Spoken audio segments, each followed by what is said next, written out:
Thank you, Professor Buragohain. It is indeed a pleasure to be with so many young minds this morning. And I have earlier come to Dibrugarh once or twice, but I have passed by through the campus. I was talking with Dr. Buragohain, and today he has taken me around the campus, inside, showing me all that is going on in Dibrugarh University. And I am happy about some changes that he is bringing about and his vision for the university. I am sure with his interest, keen interest in developing this university, soon we will have a much better campus and much better profile of this university in the days to come by. Today, while we talk, actually this talk was not scheduled since I had a function at 11 and Professor Buragohain met me yesterday evening. I said I would like to speak to the young minds this morning since I have some time with me. So this is basically an interactive session. We will have some interaction in the beginning as we start the talk and then some towards the end of the talk. In between, it will be more a monologue from my side. In the beginning, some dialogue and in the end, some dialogue. So I learned from Professor Buragohain, this is a mixed audience. There are students of management, neurosciences and engineering here, isn't it? So we have a good mix here. Since my own background is engineering, and in this talk I would like to slightly refer to that aspect. So, but that doesn't mean that others cannot enjoy the talk. That's why I suggested that the talk could be recorded also and could be put on YouTube so that other students of other faculties could also, who are not present in this auditorium, can go and have a look at it. Well, you have been seeing development around you as you grow. When you were a child, Dibrugarh, this area was different. More so, I will ask the faculty. When they were young like you, this place was different, I am sure. And now this is a different place. I am picking up an example. I have seen Guwahati also grow because as a young officer, I wanted to Assam cadre. Long back in 1982, I first came to Assam and I was posted at Jorhat as Assistant Commissioner. And that time, Jorhat and later on I enlisted as Chairman of Assam Public Distribution Company in 2013. I found a change in Jorhat too. So things have been changing. And when I go back to my hometown, I miss that town that I grew up in. Because when I was growing up in my hometown, it's a district town in western UP called Moradabad. It had single lane roads, but grass on both sides and trees, and you could easily go on your cycle on that road and enjoy it. So like I used to go for tuitions on cycle, I used to enjoy the surroundings of the road. And these roads were winding roads like this, so there was a good feeling. Trees are there, open space are there. Now I go to Moradabad, I find that that road has been doubled. Even there have been some 4-lane roads now have been built. But the cars are jostling with each other. They are bumper to bumper, and there are other rickshaws, mobiles, everything. It looks like a kiosk. So something is happening in India's urban townships, urban settlements, and maybe even in rural areas, which we don't believe so much. Therefore, we don't know about them that much. But as we are growing, as development is taking place, there is something other also happening. And that what something is happening is not actually very much liked by people sometimes.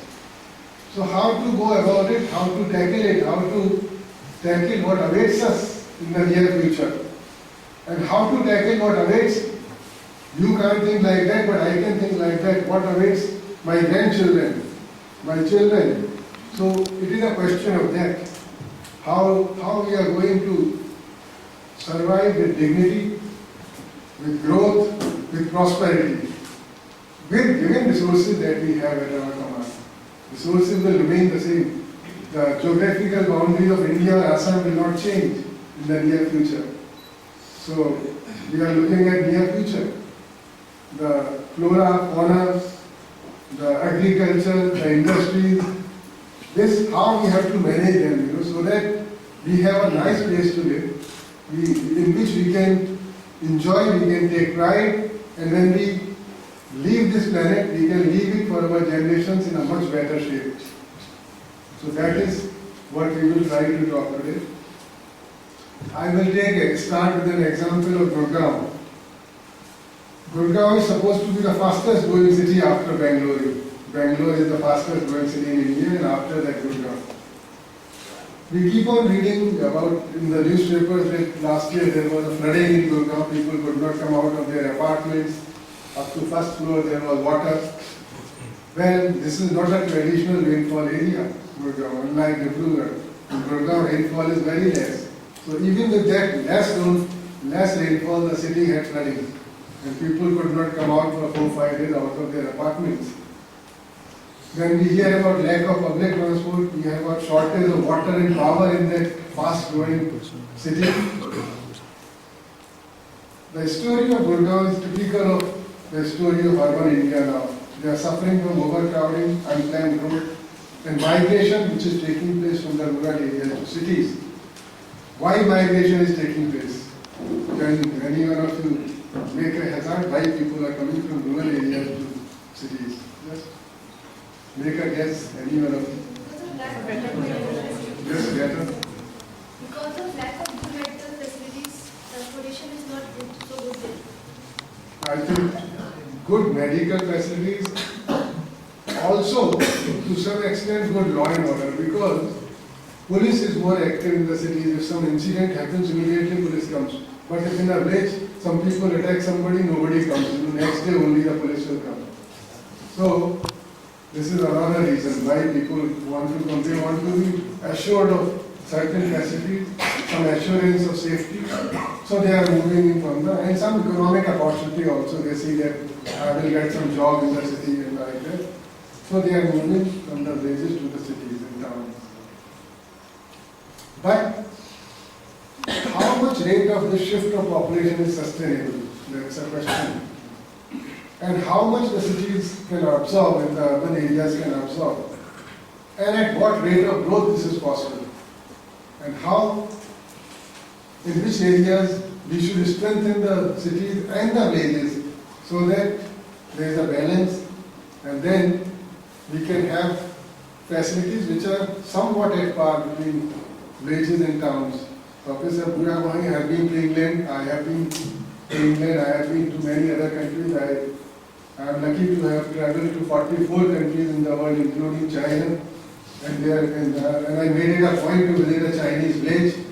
So I can say that unlike many of these countries which have developed or which have developed better than us, the difference between the urban and villages is very less. In England you can't make out that whether you are in a village or in a city.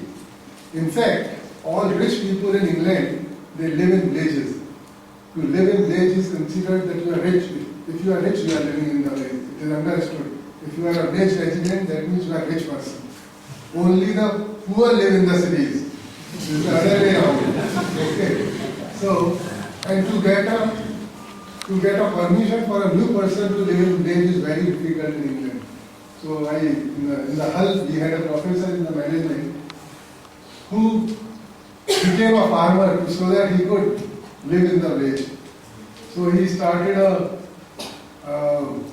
dairy and a poultry unit, big, large one, bought the land, and then he applied for a residence permit in the village, because you require a residence permit in England to live in the village. Because villages are very closely guarded in England, I would say like that. They don't allow extra population to float in there and disturb the village, as it is. So he was, one day in the class, he was so happy when he got the permission from the town and country planning department to build a house in the village, that he declared in the class, today I am very happy, I have got permission to build house in the village. So we need to, if we can't have that model, then at least some parity has to be there. It can't be the sky and earth difference between the villages and the towns. So that should be the aim of our sustainable development, and how we can contribute in our own way, we will go and see. You see, many things that how the way we consume energy, the way we consume water, the way we consume food, it all affects our environment and it all affects the way climate is happening. So our habits create habitat. In English, there is habitat is the word, the place where we live, you know. And habit is what we acquire, you know, as we, from a childhood, we acquire certain habits. So our habits affect the habitat, and habitat affects our habits. I will give you an example that people born in Dibrugarh, where the rainfall, and God has given so much rainfall, they take bath twice a day. In the villages I have seen, in Jorhat, in Dibrugarh, in Sibsagar, and even in Guwahati villages. In the morning people take bath, and in the evening people take bath. The water is easily available, and then they want to wash away the kind of sweat that is there in the body.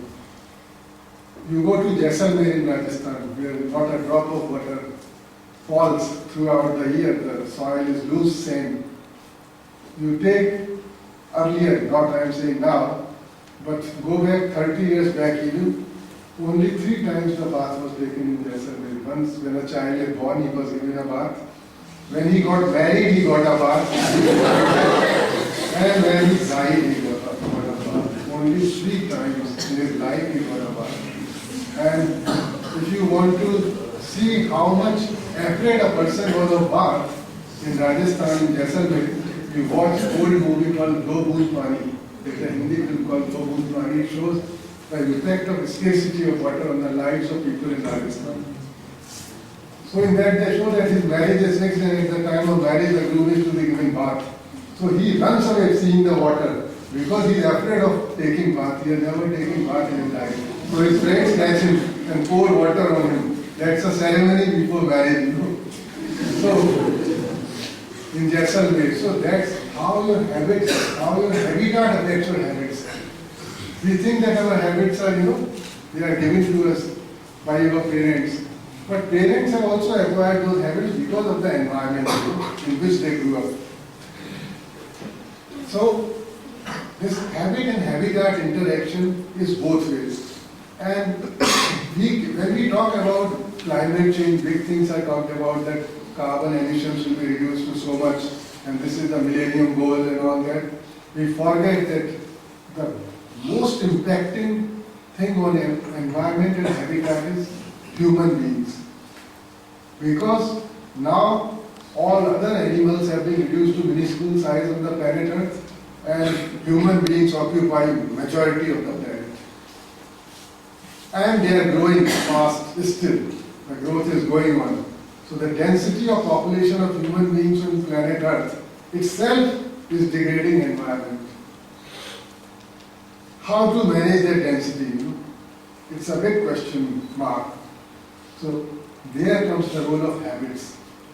If we can cultivate habits among our children, among ourselves, looking at the changing habitat, because habitat as we inherited has changed. So we should not stick to the old habits. We have to change and modify our habits so that in the changing habitat we can be efficiently living. It's a question of attaining efficiency in the given circumstances. What we call in the engineering, the physics and all optimum use of anything, optimization, techniques of optimization. So we have to now think of optimizing our life the way we live. And this should be kept in mind with local geography, local experience, and what has been the tradition up till now, and why we should question why this tradition was on, and how we can modify this tradition, or how we can improve upon that, so that we are in an optimization mode and we make best out of it in our lives, and when we leave this planet, we leave it our next basmati rice. India's basmati rice production, 75% comes from Punjab, Haryana and West UP, which are not traditional rice growing areas. So what do? Rice requires a lot of water, paddy. So they pump out all the groundwater and fill the fields with water. As a result, over-exploitation of groundwater is taking place in West UP, Haryana and Punjab, and satellite images now show it to be in a very bad, because satellite will come. So therefore, there is need to change this kind of commercial agriculture which doesn't take into account the local conditions. So commercial agriculture is welcome, farmer should become rich, but then not at the expense of his next generation. He is becoming rich, but what about his children? So that is the question.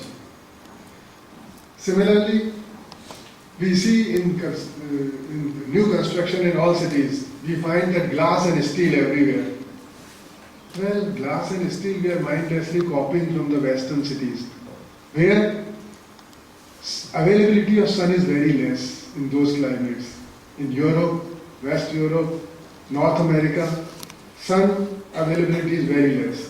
So therefore they design buildings with glass and steel so that they can get whatever sunlight is available through the glass into the office or the home. We don't have that problem. Here the problem is reversed. Sunshine is very strong. We want to avoid the sunshine. So why are we designing then glass and steel buildings? Why are we copying? Here, if you see the tea garden houses, the bungalows in the tea garden, you will always find they have a huge slope so that the rainwater can go out fast, and veranda always. Because a veranda ensures that you are not getting direct strong sunlight, at the same time you are getting some air circulation.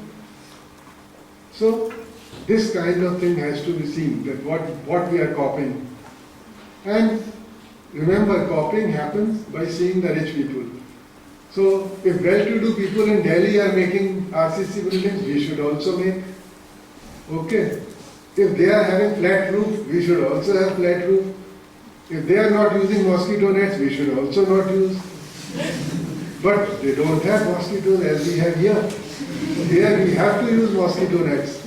Otherwise, we are inviting trouble. Okay. So things are like that. So we have to apply our mind in very small things, in daily use things.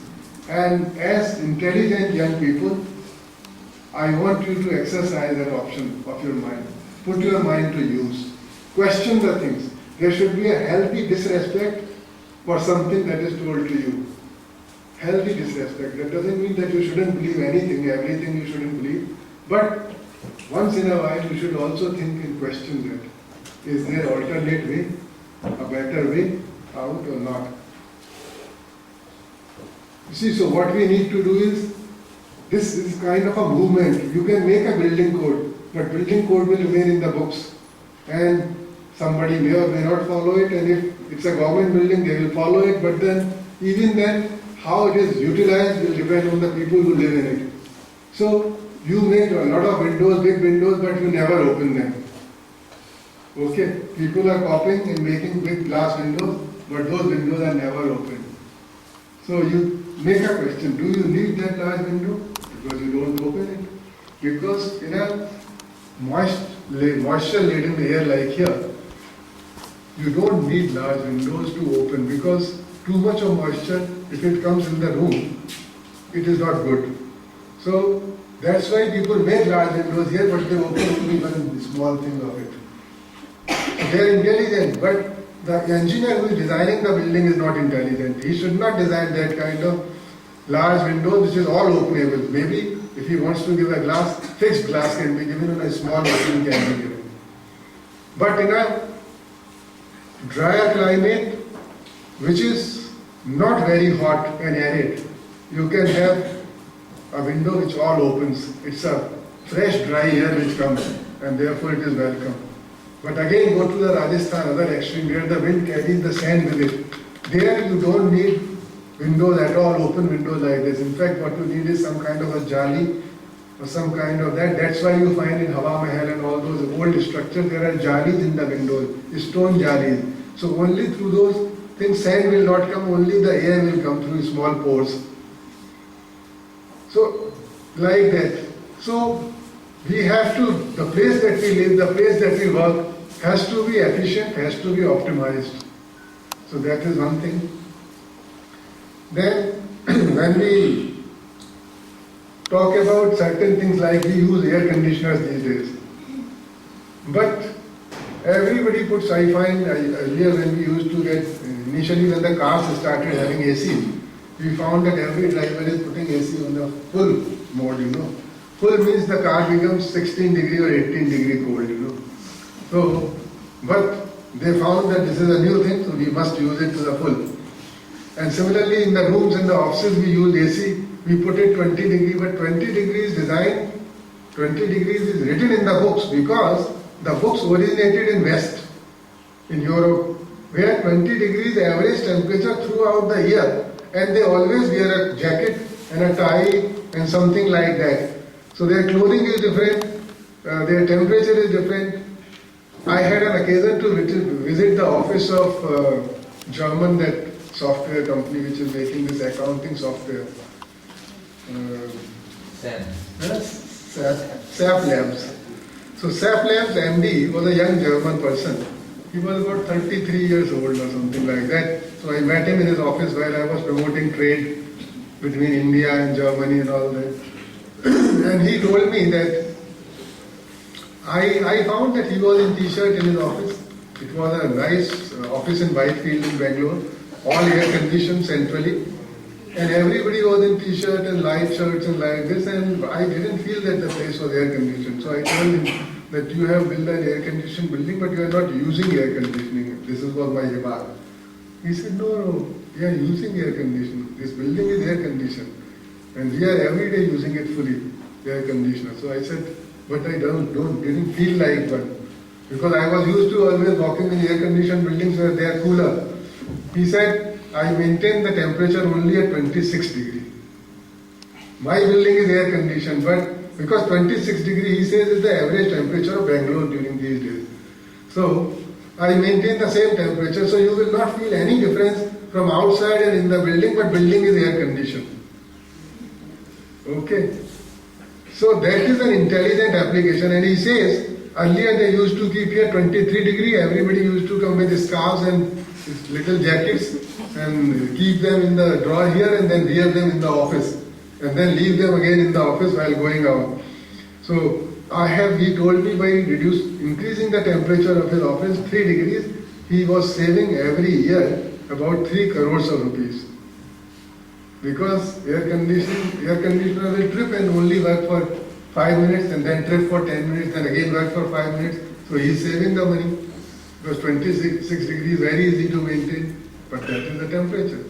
So knowledge like that, actually from the ambient temperature outside to the temperature at which you live inside should not be more than 5 degrees centigrade difference. That's the best for the body.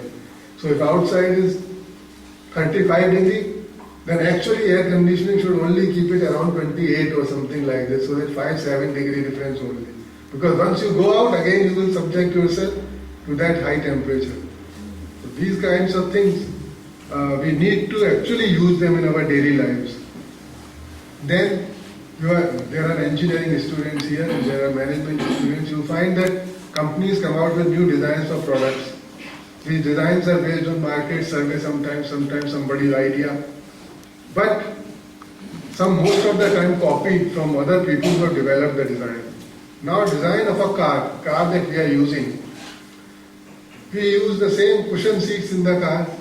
Cushion seats, I know in Assam they give trouble, so drivers put white towel on them. White cotton towel. So that cotton absorbs your sweat, when you are traveling long. Suppose you want to drive from Dibrugarh to Guwahati, it may be a 7-8 hours drive, and then the seat will give you sweat, and the continuous sweat will make you feel bad, Even if it is air conditioned, the sweat will come on the seat. So the drivers are intelligent, they have devised a way, put white cotton towel on it. But why don't we design seats with cotton covers? That's the question. Why do we need this kind of sofas? These sofas are for cold climate, in which you sink and they are made of a lot of foam. In Scotland, if you sit in this sofa, you feel very comfortable. Because it is cold, the warmth is retained, But you sit here, you feel awesome. Here maybe only you need on sofa, don't need anything, just what we used to call the Baithki kursi, that is the best in this climate, so that air flows freely. So these are small things, which need to be paid attention to while designing products. And then we have to see that how to make an optimum utilization of our strength and also how to realize our weaknesses. In certain things we are good, in some things we are not as good. So we should try to make the best of what is our strength and what has traditionally been our strength. Okay? Because that traditional strength comes naturally to us. So in managing a chaotic thing, Indians are good. You see, like individually every Indian is a great brain. Okay, this is my observation after having traveled so many countries. We criticize our bank employees. I have seen our bank employees every day deal about 200 customers. So they may be rough in talking to you because they are dealing 200 people. Our doctors in the government hospitals deal 200, 300 patients every day. That's why they don't talk much to the patient. In the West, in the England, in US, UK, the population is less. So a bank employee I found was dealing with hardly 20 customers from 8 a.m. to 2 p.m. So he talks nicely to the customer. So we shouldn't try to copy that because disposing of 200 customers is a different ballgame than disposing only 20 customers in a day. Similarly for our doctors. So as far as we are concerned, we have to think of new ways how to handle our situation in given circumstances in which we are large in numbers, in which there is some chaos, and how to manage that chaos. That should be our focus. Instead of trying to dream of an order of the similar kind that exists maybe in US, UK, because that will not work here. Our prescription has to be different because our situations are different. Then the final question that comes again back to our mind is that how to put the knowledge that we have acquired, or that when we are studying, we acquire some knowledge, how to make use of this knowledge to achieve the goal of sustainable development. A development that we can sustain, a development that is able to manage itself in the face of growth of population. You see, in terms of density, if you see Tokyo and its surrounding areas, that is competing, that is higher density than city of New Delhi. Okay? New Delhi and the surrounding area, NCR, the population that is there, because half of the population of Japan lives in Tokyo metropolitan area, half of the population of Japan. But you go to a railway station in Tokyo, you go to a bus station in Tokyo, you go to a public place in Tokyo, you don't feel that the place is crowded. So it's crowd management by design. The railway station has been designed in such a way to tackle so many people together in the morning for the office, attending office, and going back in the afternoon. No construction in Tokyo metropolitan area is done during daytime. You will find in our places always, you find half the road is closed. Why the workers are working? Why workers are working at that time when the traffic is maximum? So these are some basic questions. In Tokyo, all construction takes place after 11 p.m. at night and is over by 5 a.m. So construction has to be done in that time only. That's the regulation. So that life during daytime is not disturbed because it's a highly dense population area. So these are some of the basic things. So what the prescription for this is, you will not realize these things unless you expose yourself to some other things, either through books or through internet. So you should try to learn about other countries, other civilizations, other places. First in India itself, first to learn about how a Karnataka farmer works and how an Assam farmer works, how people live in Punjab and how they live in Assam. First try to compare that, then certain things will come out to you. And then once you have done that, go out beyond the boundaries of India. See how people are doing in South Africa, how people are doing in Brazil, not only the West. So that will give you the idea. Then you can think back. And if you can travel, there is nothing like it. So I always say, a person who is widely traveled is more wiser than the person who is not traveled, because he has seen different people, different places. That gives, then he looks back at his own thing, you know. Then he can critically look back at his own things. You see, when I left for Government of India adaptation from Guwahati in 91, my first adaptation. So my PA who went me to drop at the airport, you know, a boy called Mayur Hazarika, he told me, sir, very sad days for Assam are coming. I said, why? Sir, you are of course on in service, you are going from here, but any young boy or girl who boards the plane or train from Assam doesn't come back. So I said, maybe, I don't know how correct it is, that was in 91 he said. So when I came back again, I took another posting in 2001, 2003 here. That time I didn't notice that much change because only 10 years had passed from 91 to 2001. But when I came back in 2013, again on posting here, and I noticed that there is remarkable change in Guwahati. And this change has been brought about by people who, according to Hazarika, had gone on that plane and came out of Assam, never to return, but they returned after 20 years. Okay? Call of home, whatever. Emotional call. It made them return. Okay? Once they returned, they utilized the knowledge acquired in Pune, Bangalore, Chennai, Delhi, in doing the same things in a more professional manner. Somebody who was working in a restaurant in Mumbai opened a restaurant in Guwahati, keeping those standards which are maintained in Mumbai. So you see the change. So the change takes place like that. So I think we should keep our minds open, and in that the famous quote of Gandhiji should be remembered, that I keep windows of my house open so that all kinds of winds can blow by. But I refuse to be blown off my feet by them. Okay? So you see other cultures, other people, other knowledge of other people, learn from that, accept that some of that you can have a due regard for them, but don't be blown off by that. Remain rooted in your tradition, in your culture, but modifying it, because there is nothing static. Remember, a knowledge or a culture is like a river. A river water, which water is good? Brahmaputra water is good, Ganga water is good, so long it flows. If you made an embankment and create a lake and don't allow fresh water to come in, it will soon turn green, blue, and become useless.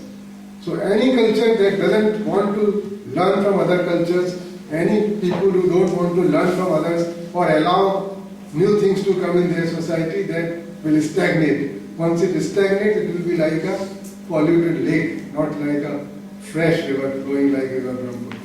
Thank you.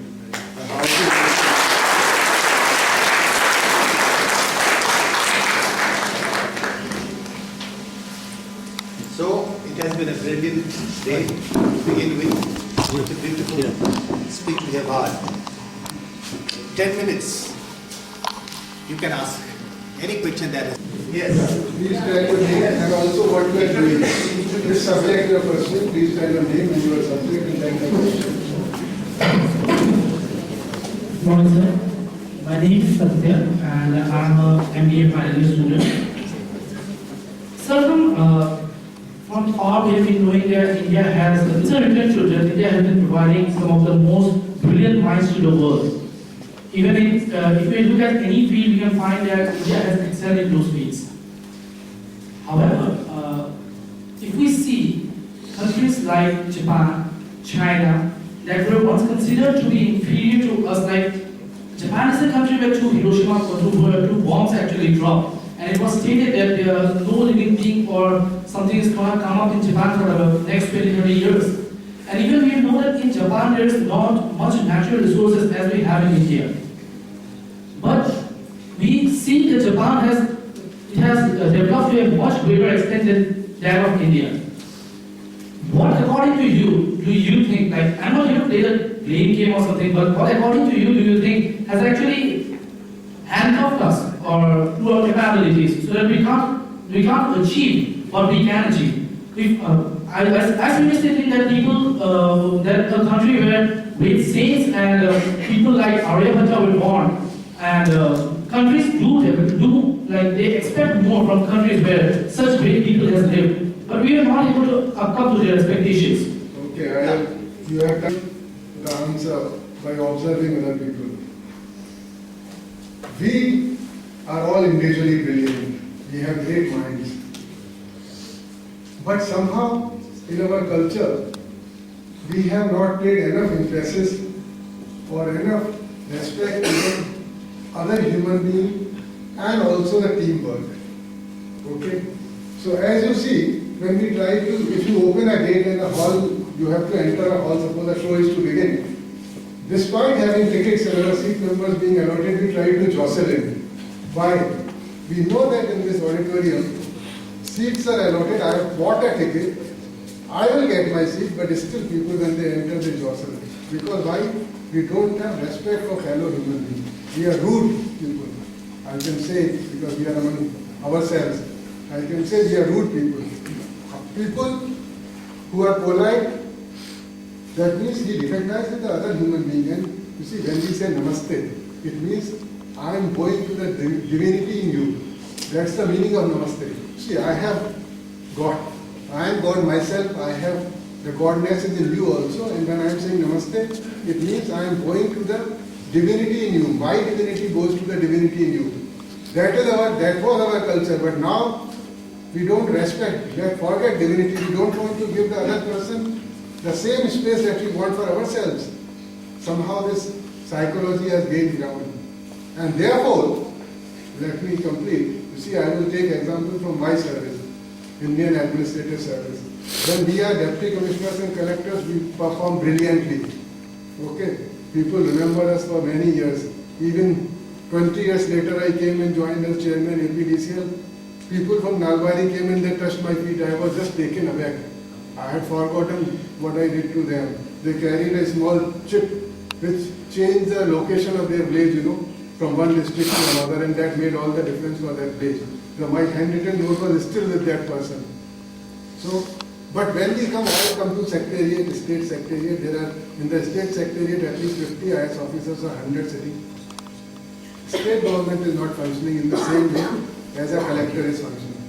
And people in state government also know, collector को दे दोगे, deputy commissioner को दे दोगे, कुछ हो जाएगा. यहाँ से करने से कुछ नहीं होगा. Why? Because we don't know how to work as a team. We all want to take individual credits. So long as individual credit is coming, we are fine, we are working, that is driving us. But when the credit is dispersed and it is among the team, we go fat. So that is the India story. So as a young people, you have to change that. You have to develop respect for your fellow, class fellow, for your fellow student, in the mess itself, in your behavior, in the corridors itself, in the library itself. And then, maybe I will suggest to Professor Duramani that in every class, individual project, but not only team project work is assigned, so that the students learn to work in a team. A group of 10 giving the project work. Now let us see how you come out with that. And that is my analysis of it. If you have different analysis, you are welcome to share that. Yeah. I want to know something from you, sir. You have traveled lots of countries. Sir, I want to know that how can I proceed? I also want to go outside India. So can you tell me some of the ways that I should proceed? You are the Indian. So, the easiest way to I can suggest that they don't have enough research students in the management schools abroad. They don't have research students, okay? Because they are the people they want to study and then join job. They are not much interested in research. So if you choose for yourself to do research in management, then that will be the easiest way to go on. Any question from any engineering graduates? He is an engineer basically. Please remember. Engineer?